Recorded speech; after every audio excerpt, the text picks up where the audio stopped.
안녕하십니까, 문틀란TV입니다. 이화영 전 경기도 부지사, 그에 대한 피고인 신문이 있었습니다.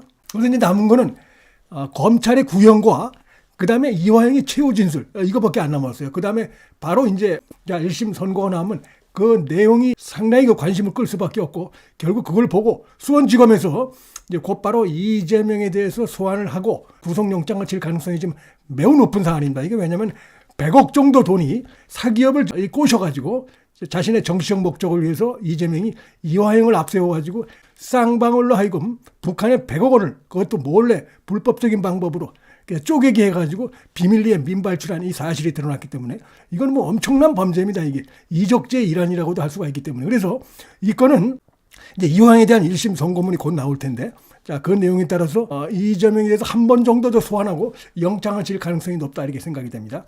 이것이 이제 이들이 지금 뭐 이재명이 특히 자신이 제대로 걸렸다, 이런 위기감을 느꼈던 거죠. 그래서 정말 어떻게 보면 마지막 발악적인 이런 단식을 한 것도, 정기 국회가 시작되는데 단식을 한 것도, 결국 이화영이 입을 열고 이 진실이 들어가면 나는 끝난다, 이 극도의 불안감 때문에 정기 국회가 내일 열리는데 오늘부터 단식을 한 겁니다. 자기 개인적인 목적 때문에. 그 다음에 이들이 어떻게 했습니까?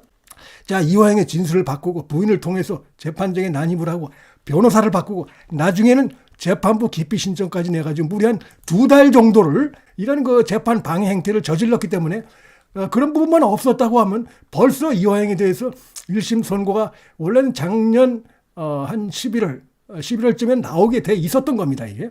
그런데 어쨌든 굉장히 지금 늘어졌는데, 그런 일만 없었다고 하면 이번 총선 전에 이재명에 대해서 영장이 다시 청구될 가능성이 대단히 높은 이 사안인데, 사실상 이화영에 대한 마지막 심리다, 재판이 있었다, 이렇게 볼 수 있습니다. 검찰 측에서 이화영을 상대로 해서 질문을 던졌는데 횡설수설하고, 그 다음에 도대체가 이해가 안 되는 그런 비상식적인 답변을 하고 왔다리 갔다리 하고 말도 안 되는 그런 법정에서 증언을 해가지고 비웃음을 살 수밖에 없고, 결국 이화영이 거짓말하고 있다, 자신이 사실대로 얘기하면은 민주당과 이재명이 타격이 갈 수밖에 없다, 이런 생각에 이재명과 어떤 불법적인 유착, 이것을 보여주는 행태를 보였습니다. 그러나 그렇게 함으로써 이화영 본인도 엄청나게 형량이 높아질 수밖에 없고, 그 다음에 재판부가 바보가 아닌 다음에 뻔한 거짓말을 하고 있는 것이 다 드러났기 때문에, 그래서 이 선고문 내용도 더 이재명에 대해서 불리하게 나올 가능성이 더 크다, 저는 그렇게 봅니다. 지금 이재명의 남북교류 협력 사업에 관한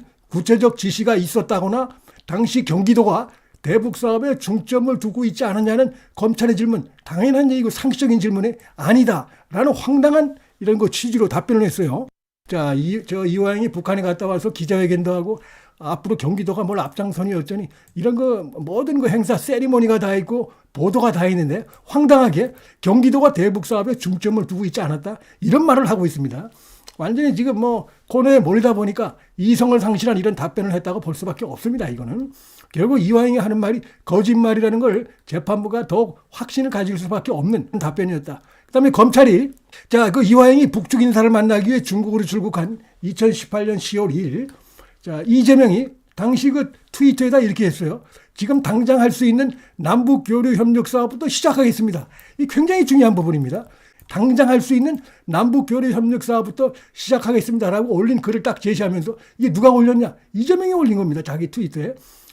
북한과 합의를 받고 지시받고 임무 완수하고자 중국으로 출국한 것이 맞느냐, 이렇게 물었습니다. 근데 여기에 대해서 아니다, 이게 말이 되는 얘기입니까? 이게 이화영 얘기는 자기가 부지사인데 도지사로부터 어떤 구체적인 언질도 없이, 사전에 어떤 내부에서 의논도 없이 자기가 불쑥 북한으로 가가지고 그들과 협의를 한다, 그런 식의 행정이 있습니까? 도행정이. 그러니까 말도 안 되는 거짓말을 했어요. 상식적으로 이해가 안 되는 것이죠. 당시 이제 출장 갔다 와서 이화영이가 기자회견을 했어요. 부지사 자격으로 경기도. 북한 측과 스마트팜, 소위 말해서 농림복합형 시범농장 지원 사업을 포함한 6개의 교류 협력 사업을 합의했다라고 밝혔습니다.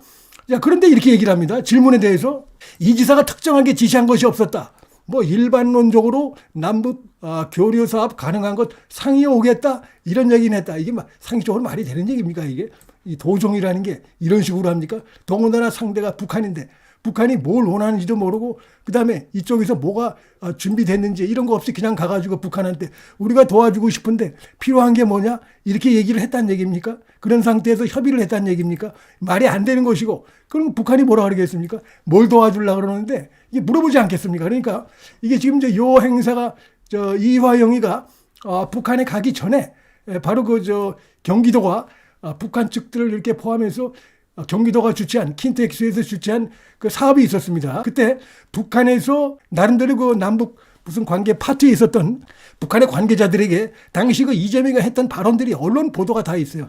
우리가 스마트팜 사업에 대해서 관심이 많은데 이게 우리가 좀 북한을 도와주고 싶다. 이런 얘기를 이재명이가 그때 이 경기도 행사에 참석했던 북한 관계자들에게 했던 발언들이 다 나와 있습니다. 그게. 그렇기 때문에 스마트팜 사업이 그냥 갑자기 나온 게 아닙니다. 그런데 이화영이 이런 식으로 해서 이재명이 아무런 지시도 없었다.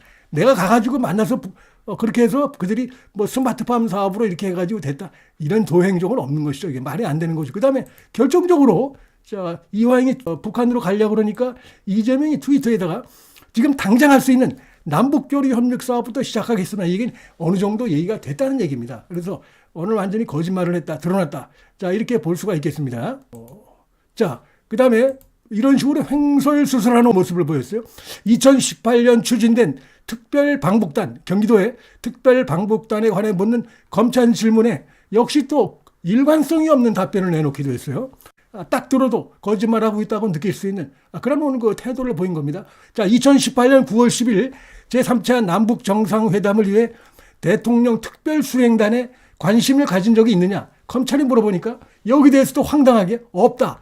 자, 이게 말이 됩니까? 그때 이제 문재인 정권 시절인데, 자, 제3차 남북 정상회담을 위해서 특별수행단이라는 게 이제 보도가 되고, 준비가 됐는데, 관심 가진 바가 없다? 그러니까 검찰이 바로 반복합니다. 이거 봐. 당시 방북단에 포함되면 적극 참여하겠다.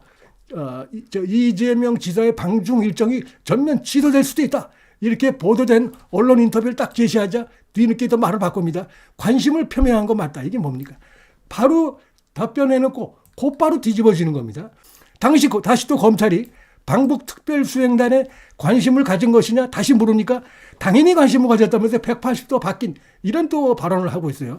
그 정신이 없는 거예요. 이화영이가 지금. 그리고 처음과 상반된 답을 이제 내놓았는데 아니 방금 앞에서 관심 없다고 하지 않느냐 따져 물으니까 여기 대해서 아무런 답변도 하지 않았습니다. 오늘 마지막 검찰이 이화영을 상대로 한 질문인데 여기 대해서 자기가 뭐 지금까지 얘기하는 것처럼 이재명은 전혀 관여한 게 없다. 지금 이제 그러고 있는 거죠. 그러면 제대로 재판부가 고개를 끄덕일 수 있게끔 그런 거 근거를 대고 합리적인 설명을 해야 되는데 전혀 없고 황당하게 자신이 한 말을 자신이 곧바로 뒤집는 이런 거죠. 오늘 상황이 벌어졌다 이겁니다. 자, 그래서 자, 이걸 또 물어봤어요. 그랬더니 또 횡설수설합니다. 2018년 9월 이화영과 안부수 아태평화교류협회장 그 남북 무슨 민간 교류 이거 하는 자죠. 안부수 그다음에 국정원 직원 등 3명이 식당에서 만나 대북 지원 사업을 논의한 적이 있지 않느냐. 너무나 그 상식적인 질문했더니 여기도 없다고 답변합니다. 상견례 느낌으로 만난 자리다 이렇게 부인했다가 나중에 그러면 검찰이 이거 뭐냐. 국정원 문서에 기재된 내용이 그러면 허위라는 것이냐고 검사가 다시 물으니까 국정원 문건은 맞다. 또 이렇게 하면서 말이 오락가락 앞뒤가 맞지 않는 이런 그 진술을 하고 있습니다. 김성태의 난 전화번호도 모른다 이런 얘기도 했습니다. 아니 지금 그동안 이 재판 과정에서 김성태와 이화영이 심지어는 그 이재명도 서로 수차례 통화한 내용들이 다 나옵니다. 적나라하게. 그렇기 때문에 전혀 이거 맞지 않는 얘기는 뭐 기억을 못하겠다. 뭐 그 얘기 같은데 어떻게 이런 식으로 얘기합니까? 김성태의 전화번호도 모른다. 지금 이화영은 뭡니까? 이 쌍방울 김성태의 그 회사에서 나름대로 거물급으로 이렇게 있으면서 거액의 연봉을 받으면서 몇 년 동안 있었어요. 근데 그런 그가 이화영이가 김성태의 전화번호도 모른다. 이걸 누가 믿겠습니까? 재판부가. 끝간데 없는 거짓말을 지금 하고 있는 겁니다. 지금 총선도 앞두고 있으니까 결국 이재명을 보호하겠다. 이재명을 보호해야 자신에게도 도움이 된다. 이런 건데 본인의 형량이 좀 늘어나더라도 이재명을 보호하는 게 나한테 도움이 되겠다. 막 이런 어떤 범죄 혐의자들 사이에 어떤 불법적인 타악한 유착, 연대라고 보는데 어쨌든 간에 이걸로 인해서 이화영은 더 죄응이 더 무거워질 수밖에 없는 것이 검찰 측의 어떤 그 공소 제기에 대해서 구체적으로 설득력 있는 이런 그 반박을 전혀 하지 못했다는 것입니다. 그래서 이제 조만간에 이제 검찰의 구형이 있고 최후 진술이 있고 나면 이제 수원지검에서 이제 이 수원지법의 1심 선고를 보고 이재명을 한 번 정도로 부를 가능성이 크다고 봅니다. 이게 좀 더 재판 지연이 없었더라면 총선 전에 그 이재명에 대해서 영장을 다시 청구할 수 있는 아주 그 중대한 사안입니다. 죄질이 아주 나쁜 거죠. 제3자 뇌물죄고 뭐 이런 부분이기 때문에 그래서 그런 점에서는 좀 아쉽지만은 어쨌든 간에 총선 후라도 이 부분에 대해서 결국 이제 이화영이 1심에서 그런 부분들이 나오고 결국 이제 그 배우의 이재명 때문에 그 일을 한 것이기 때문에 그래서 그런 내용들이 쫙 선고문에 나오게 되면은 비록 총선은 끝났지만 이재명이 대북 불법 성공 관련해도 바로 그 배후에 있었구만 하는 것들을 국민들이 한 가지 더 확실하게 알 수 있는 상황이 되는 것이죠. 그런 것들은 결국 뭐 이재명이나 민주당에게 국민들이 볼 때 아주 부정적인 시각을 갖게끔 할 수밖에 없다 이렇게 생각이 듭니다. 문틀란 TV 여기서 마치겠습니다. 시청해 주셔서 감사합니다.